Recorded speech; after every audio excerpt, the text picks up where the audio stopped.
그 전파는 확실히 높은 것 같아요. 전파는 이렇게 지금 논문이나 나온 걸 언론 나온 걸 보면은요. 근데 지금 중증화율이 중증화율이 지금 이제 그러니까 상대적으로는 적다 이런 얘기가 나오잖아요. 과학자들은 두 가지로 나눠서 봐야 돼요. 지금 상당히 많은 사람들이 백신을 맞았잖아요. 그러니까 백신을 맞은 거랑 상관없이 그냥 동일한 환자군에 감염이 됐을 때 이 오미크론이 더 경증인 건지 그거는 이제 바이러스의 성질이 바뀐 거가 되겠죠. 근데 그 요인인 건지 있는 건지 아니면 지금 이미 상당히 많은 사람들이 전 세계적으로 걸렸다 회복된 경험이 있거나 백신을 맞아가지고 면역이 좀 있어요. 그런 상태에서 오미크론이 돌았기 때문에 이게 약한 건지는 이건 아직 지금 판별이 안 돼 있어요. 그러니까 결론적으로는 아주 약한 것 같은 그런 그 결과는 있는데 바이러스의 성질이 바뀐 건지 아니면 인간이 지금 면역이 바뀌어서 그런 건지를 우리가 알 수는 없습니다. 3차를 맞는다는 거의 의미를 제가 좀 설명을 드려야 될 것 같아요. 그 4차, 5차의 가능성을 얘기하기 위해서는 백신에 대해서 약간 회의론을 가지신 분들 중에서도 무조건 막 거부하시는 게 아니고 어떤 분들 같은 경우는 굉장히 이렇게 막 좀 지식을 가지시고 공부를 하신다는 그런 분이 계실 거예요. 근데 그분들의 가장 강한 논리는 뭐냐면은 어차피 지금 오미크론은요. 지금 백신은 우한주에 대해서 만든 거잖아요. 근데 오미크론이 생각보다 상당히 많이 이 중앙체가 못 잡아줘요. 그러니까 도망을 많이 간다는 얘기예요. 그러니까 지금 우한주를 기반으로 만든 백신에 대해서 감수성이 100이라면 델타는 거의 한 4분의 1 정도였어요. 그러니까 많이 도망간 거죠. 근데 오미크론은 한 보고에 따라 다르지만 거의 한 20분의 1 이하로 떨어지는 것 같아요. 그러면 100이면 5%로 떨어진 거거든요.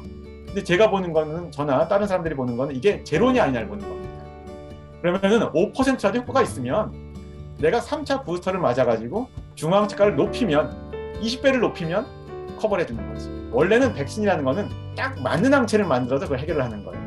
근데 예상치 못해 변이주가 나왔으니까 딱 맞지 않고 이게 좀 어설프게 붙는 거예요. 근데 어설프게 붙어도 양을 많이 늘려주면 좀 잡아줍니다. 보호를 해줄 수가 있어요. 그러니까 이런 전법을 지금 3차를 이용하는 거거든요. 그러니까 지금 3차를 맞는 것도 궁극적인 해결책이 아닙니다. 하지만 우리가 지금 할 수 있는 게 그거인 거예요. 어쨌든 변이주가 나오면 변이주에 맞는 백신이 또 나오긴 나올 겁니다. 이제 그렇게 갈 거고 그게 지금 우리가 독감 바이러스에서 하고 있는 방식인 거거든요. 그런 거고 또 하나는 이제 이거보다는 좀 현실 가망성은 약간 좀 먼 거리에 있긴 하지만은 좀 더 다양한 변이주를 한 번에 잡아주는 백신을 개발하는 사람도 연구가 있어요. 독감 백신 같은 경우 인생에 각자 꽤 많이 맞아봤을걸요? 그러면 세지도 않아요. 내가 인생에 세보니까 한 10번 맞은 것 같아서 나는 9차 백신, 10차 백신을 말을 안 씁니다. 근데 그게 9차 백신, 10차 백신을 말을 쓰면 약간 인간이 좀 기분이 달라지거든요. 그러니까 코로나 바이러스도 일단은 지금은 우리가 이 가까운 시간 내에 이렇게 하니까 이렇게 하는 거지 뭐 만약에 1, 2년에 한 번씩 만다면 그냥 독감 백신처럼 느껴질 거예요. 더 이상 차수를 세지도 않을 겁니다. 그때는요. 의학사에 있는 거가 뭐 천연두라든지 홍역 같은 게 있어요. 그런 것들은 진짜로 전 인간 집단에 뭐 90 몇 % 이상이 백신을 맞으면 뭐 80 몇 % 이상이 백신을 맞으면 그 병이 거의 안 생깁니다. 진짜로. 근데 이제 이 코로나19는 그렇게 될 수는 없는 것 같아요.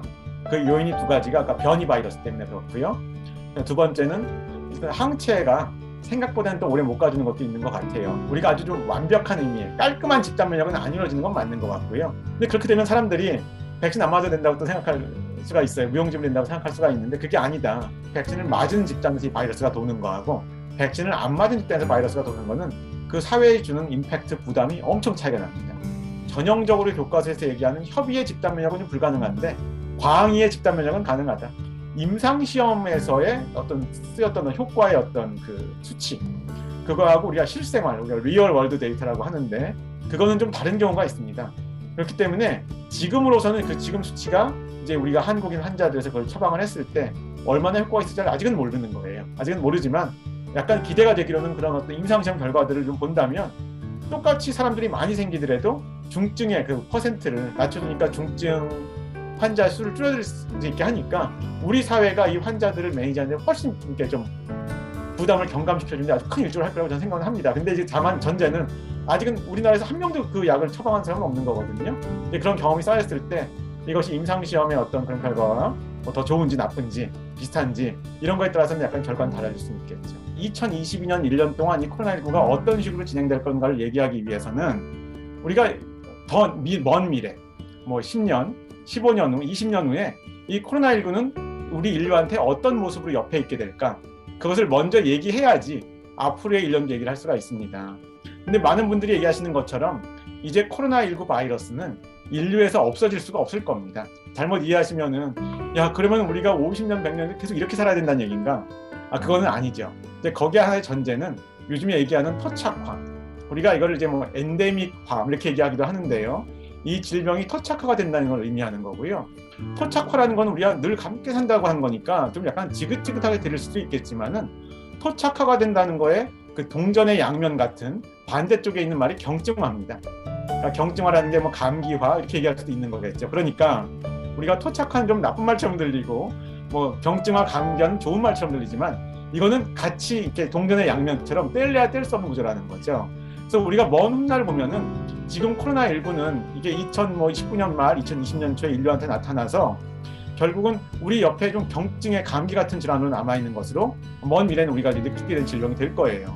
11월 초부터 해가지고 위드 코로나라고 해서 뭐 결국은 코로나와 같이 함께 살 수밖에 없다는 걸 전제로 하는 건데 이런 것을 하다가 환자가 너무 늘다 보니까 다시 사회적 거리두기를 강화하게 됐어요. 그 당시에 병상 확보도 안 됐고 항 바이러스는 그때 나오질 않았죠. 백신을 꽤 많이 맞은 상태긴 했는데 생각보다 백신의 효과가 좀 빨리 떨어졌어요.